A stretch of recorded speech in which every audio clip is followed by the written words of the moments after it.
Ooperahan ka ba sa mata? Panoorin mo ang video na ito hanggang sa uli. Hi mga idol, ako si Doc Doms. And welcome back to my channel.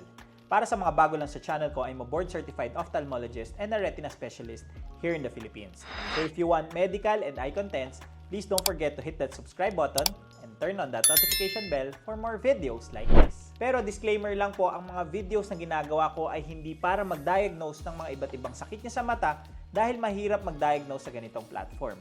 Bagkos ito ay para mas maintindihan nyo yung mga iba't ibang sakit sa mata na na-diagnose na po sa inyo.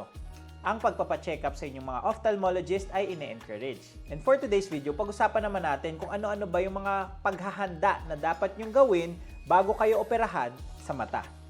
Tara, let's discuss. Kapag nasabihan ng isang pasyente na kailangan siyang maoperahan sa mata, ay normal lamang na matakot, kabahan, at malito.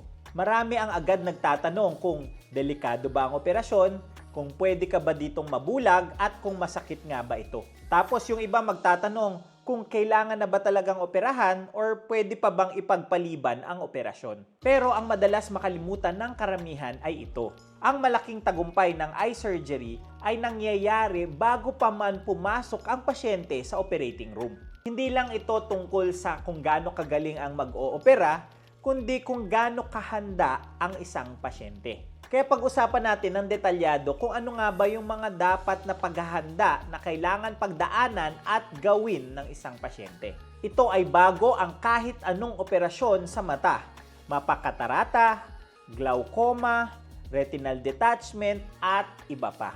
Unahin natin yung pinakauna at pinakaimportanteng hakbang. Ito ay ang tamang impormasyon at ang malinaw na paliwanag. Bago ka kasi maoperahan ay dapat maliwanag sa'yo at naiintindihan mo kung ano ba ang sakit ng mata mo at kung bakit ba ito kailangan operahan. Ano nga ba talaga ang sakit mo? Katarata ba? Glaucoma ba? May punit ba sa retina? At iba pa. Kailangan din maunawaan ng pasyente kung bakit hindi na pwede ang gamutan, hindi na pwede ang salamin, at kung bakit kailangan na itong operahan. Mahalaga rin na ipaliwanag sa inyo kung ano ba ang dapat nyong ine-expect na resulta after ng operasyon.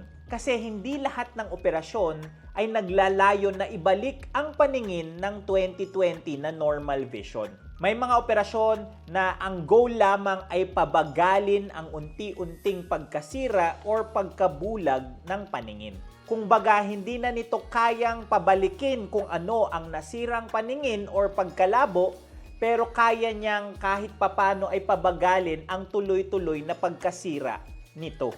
Kapag malinaw kasi ang lahat ng ito sa pasyente mula sa simula pa lamang, ay mas magiging handa siya emotionally, mentally, at mas magiging mababa ang disappointment after operation. Marami kasi ang nagpapa-opera na ang nasa isip nila ay lilinaw ang kanilang mga paningin. Pero after ng surgery ay madidisappoint sila dahil mali ang kanilang akala. Dapat na i-explain din sa mga pasyente na ang operasyon ay hindi laging 100% successful at pwedeng magkaroon ng mga risks at complications na pwedeng mangyari during operation. Kaya dapat alam nito ng pasyente para mas magiging handa siya bago ang operasyon. Kasunod naman ito ay yung kumpletong eye examination. Ito ay isa sa mga pinaka-importanting steps sa paghahanda bago ang operasyon. Hindi pwedeng operahan na lang ang mata nang hindi ito na-examine ng kumpleto. Kabilang dito ang pagsukat ng visual acuity or linaw ng paningin, pagsukat ng eye pressure sa loob ng mata, slit lamp examination para ma-examine ang harap na mata, at dilated fundus examination para naman ma-examine ang loob nito. Kaya siguraduhin na bago kayo sabihan na kayo ay ooperahan na, ay dapat na-examine kayo ng kumpleto. Para sa ilang operasyon naman ay kailangan din magpagawa ng ibang procedures sa mata, tulad ng OCT para makita ang kalagayan ng retina at ng optic nerve. Ultrasound or B-scan para kung hindi masilip ang loob ng mata ay magkaroon ng idea kung anong meron na pwedeng problema sa loob nito. Visual field testing para malaman ang lawak ng paningin at iba pang mga imaging. Ang mga procedures na ito ay hindi lang dapat dagdag gastos. Ito ay pwedeng maging gabay ng surgeons para malaman kung anong klaseng operasyon ang gagawin, gaano ito kadelikado, yung prognosis or yung tsansa na makatulong ito sa pasyente, at mga posibleng komplikasyon na dapat mapaghandaan. Pagkatapos ng eye examination, karamihan sa mga pasyente ay kailangan mag-undergo ng medical clearance. At dito, madalas nagugulat ang iba. Bakit kinakailangan mag-medical clearance kung mata lamang naman ang ooperahan? Ang sagot dyan, kahit mata lang ang ooperahan, ay buong katawan naman ng pasyente ang nandoon. Kailangan makasigurado na yung katawan niya ay kaya ang stress na mag-undergo ng operation. Sinusuri kung merong diabetes, high blood, sakit sa puso, asthma, at iba pa. Halimbawa, kung may diabetes ang pasyente, ay pwede itong makaapekto sa operasyon at sa healing process at tsansa na magkaroon ng impeksyon. Ang sobrang taas na blood pressure naman na hindi controlled ay pwedeng mag-cause ng matinding pagdurugo during or after the operation. At kung may sakit naman sa puso ay pwedeng hindi niya kayanin yung kaba or takot ng operasyon na pwedeng mag-cause ng heart attack. Kaya kung minsan kahit handa na ang kanilang mga mata ay pinapabuti muna ang kalusugan ng pasyente bago ang operasyon. Kasama sa medical clearance ang iba't ibang mga blood tests, ECG para makita ang kalagayan ng puso at X-ray para naman sa baga. Pero hindi lahat ay kailangan ng medical clearance. Depende sa edad at kung meron kang medical conditions. Hindi ito para pahirapan or dagdag gastos sa pasyente. Pero ito ay para makasigurado na ligtas ang pasyente bago ang operasyon. Marami ring pasyente ang nagtatanong kung kailangan bang mag-fasting bago ang surgery. Ang sagot dito ay depende sa uri ng anesthesia. Karamihan kasi sa eye surgery ay local anesthesia lamang or gising ang pasyente. Kaya minsan ay pinapayagan na kumain ng magaan lamang. Pero kung may sedation or general anesthesia na papatulugin ng pasyente, ay dapat sundin ang tamang fasting hours na sasabihin ng inyong mga surgeons. Mahalaga ito dahil ang pagkain at pag-inom bago ang general anesthesia ay pwedeng mag-cause ng komplikasyon sa operasyon. Kaya kapag sinabi ng inyong doktor na huwag muna kumain or uminom bago ang operasyon ay kailangan sundin ito ng mahigpit. Pagdating naman sa mga gamot na iniinom or tinitake ay dapat maging transparent at honest ang isang pasyente. Kailangan sabihin ng pasyente sa kanyang doktor ang lahat ng iniinom niya. Vitamins, herbal, maintenance, at kahit mga over-the-counter na gamot na siya lamang ang nag-prescribe sa sarili niya. Dahil may mga gamot tulad ng blood thinners na pansamantalang pinapatigil muna bago ang operasyon para hindi ito mag-cause ng pagdurugo. At may mga gamot naman tulad ng pang-blood pressure na kailangan ituloy kahit sa araw ng operasyon. Huwag na huwag kayong magdedesisyon na kayo lamang na ititigil nyo or itutuloy nyo ang mga gamot na tinitake ninyo. Isa pang aspeto na madalas maliitin pero importante din ay ang personal hygiene bago ang operasyon. Karaniwan, pinapayuhan ng pasyente na maligo sa umaga at maghugas ng muka lalo ng mata sa araw ng operasyon. Iwasan din ang paglagay ng makeup, lotion or pabango sa muka ninyo.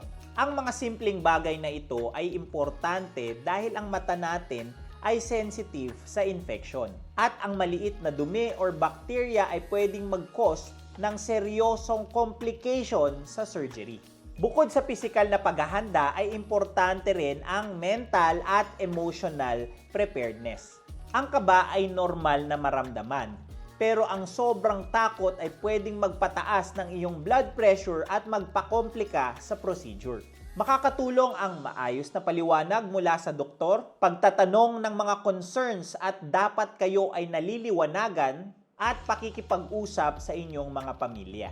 Tandaan na kahit may mga risks at complications na pwedeng mangyari, ang eye surgeries ang isa sa mga pinaka-common at pinaka-successful na operations sa buong mundo. At ginagawa ito ng ligtas sa milyong-milyong mga pasyente. Huwag din dapat natin kalimutan ang logistics bago ang surgery. Kung sino ang sasama sa pasyente sa ospital, sino ang maghahatid at magsusundo, dahil karamihan sa mga mag-undergo ng eye surgeries ay outpatient lamang at hindi kailangan i-admit. Ibig sabihin, uuwi rin siya ng parehong araw pero hindi siya pwedeng umuwi mag-isa. Dahil minsan ay naglalagay ng eye patch, may pansamantalang paglabo ng paningin at minsan ay mayroon ding pwedeng maramdaman na pagkahilo. Kaya planuhin ito ng maaga para maiwasan ang stress sa araw ng surgery. At panghuli ay napakahalaga ng pagsunod sa mga instructions ng doktor bago ang surgery. Kung may binigay na eye drops bago ang operasyon, ay siguraduhin na ipatak ito ng ayon sa instructions ng doktor. Kung may oras ng dating sa ospital, ay dapat sundin ito at mas maaga pang dumating. Kung may mga pinagbabawal na gawin bago ang surgery, ay kailangan seryosohin ito. Ang mga simpleng instructions na ito ay hindi lang basta-basta. Bahagi ito ng kaligtasan at tagumpay ng operasyon. Sa kabuuan, ang paghahanda sa operasyon sa mata ay hindi lamang trabaho ng doktor o ng ospital. Kasama rito ang aktibong pakikilahok ng isang pasyente. Kapag handa ang katawan, malinaw ang pag-iisip at tama ang expectations, ay mas ligtas at mas magiging maganda ang resulta. Tandaan, ang goal ng eye surgery ay hindi lang basta para maoperahan ang mata, kundi alagaan at pangalagaan ang paningin para sa mas magandang quality of life. Kung may kakilala kang ooperahan sa mata, ay i-share mo lang ang video na ito sa kanya. And that's it for today's video. Ngayon, alam mo na kung ano ang mga paghahandang kailangang gawin bago ang operasyon sa mata. Please don't forget to like, comment kung may mga questions or suggestions kayong topics, subscribe, and hit that notification bell for more medical and eye contents. Ngayon, mas may alam ka na. Ako po si Doc Doms. See you on my next video.